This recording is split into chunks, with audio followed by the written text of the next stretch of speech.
زۆرینەمان کە نەخۆش ئەبین پێمان ئەوترێ کە گیادەرمان بەکاربێنین. بەڵام من لەم ڤیدیۆ پێتان ئەڵێم کە ئەگەر بە ناشارەزایانە گیادەرمان بەکاربهێنین ئەبێتە هۆی مەترسی لەسەر ژیانمان.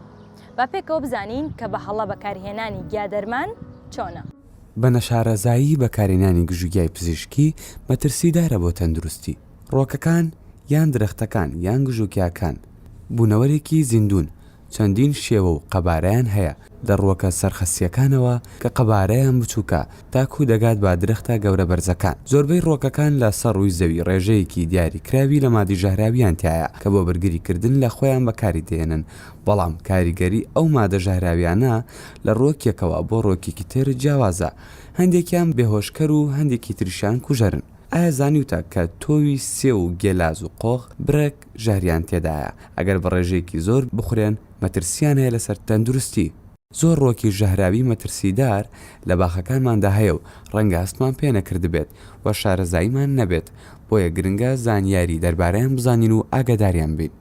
بەکارهێنانی هەر گژوگیایەکی پزیشکی بۆ مەبەستی چارەسەری نەخۆشی ئەگەر زانیاری و شارەزایی باشت نەبێت و خول و ڕایەنانی زانستی لە بواری میکانیزمی بەکارهێنانی گژوگیای پزیشکیەکانت نەبێت و ئەگەر بە شێوەیەکی زانستی و تەندروست ئامادە نەکرێت بە دڵنیایی دەبێتە ژەر و ئەگەری هەیە تەندروستی نەخۆش و بەکارهێنەر تێک بچێت و یان ببێتە هۆی نەخۆشیەکی درێژخایەن تاکو تەمەنی پێوە بناڵێنێ.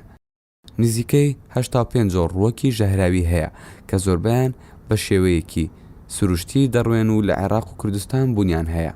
زۆر جار نەخۆش دەرمانی گیاییان پێدراوە و نەخۆش و بەکارهێنەری دەرمانە گیایەکە تووشی حاڵەتێکی نەخوازراو بووە، وەک پلەی گەرمی لەشی بەرز بووەتەوە و لێدانی دڵی زیادی کردووە، فشاری خوێنی بەرز کردوێتەوە و هێڵنجی هاتووە و ڕشاوەتەوە، سەری گێژ بووە، بێهێز بووە، تووشی سک ئێشە بووە، ڕیخۆڵەکانی تەمەڵ بووە، قەبز بووە، خوێنی کەمی کردووە، شەکرەی بەرز کردوێتەوە، نەزۆک بووە، ئیشتیهای خواردنی نەماوە، خوێنی خەست بووەتەوە، جەستەی دەلەرزێت و پەستانی خوێنی زۆر نزم کردوێتەوە. بەتایبەتی ئەو دەرمانە کیمیاویانی بە ناوی دەرمانی گیایی و چارەسەری سروشتی دەیفرۆشن بە ئۆنلاین وەکو دەرمانی قەڵەوی و دەموچاو و جەستە بەگشتی، قەڵەوکردنی لێوەکان و هەتا دوایی. فرۆشتنی هەر جۆرە دەرمانێکی کیمیاوی بە ناوی دەرمانی گیایی و سروشتی لەلایەن پەیجە ئۆنلاینەکان و بەهارات فرۆشەکان یان لەلای ئەو کەسانی کە شارەزانین لە شێوازی میکانیزمی بەکارهێنانی گژوگیای پزیشکی و دەیفرۆشن بە نەخۆش و خەڵکی بەکارهێنەر.